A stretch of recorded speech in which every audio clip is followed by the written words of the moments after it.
Hi guys, welcome to my channel again. তো দেখো, চলে এসেছি নতুন একটা ভিডিও নিয়ে।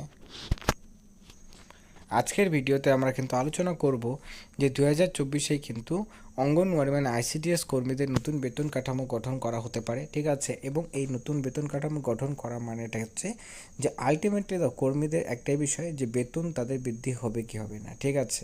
কারণ সে যতই তোমাদের বেতন কাঠামো পরিবর্তন হোক বা আদার যে কোনো সিস্টেমে পরিবর্তন হোক না কেন, তাতে যদি বেতন বৃদ্ধি না হয় তাহলে পরে সেরকম বেতন কাঠামো পরিবর্তন করাতেও কিন্তু কর্মীদের কোনো রকম বেনিফিট হয় না, সেই ঠিক আছে। তো সেই দিক থেকে দেখতে গেলে পরে এই যে বেতন কাঠামো পরিবর্তনের সম্ভাবনাটি রয়েছে, সেটা হলে পরে কর্মীদের কী বেনিফিট হতে পারে এই বিষয়টা অবশ্যই আমরা এই ভিডিওতে তুলে ধরার চেষ্টা করব।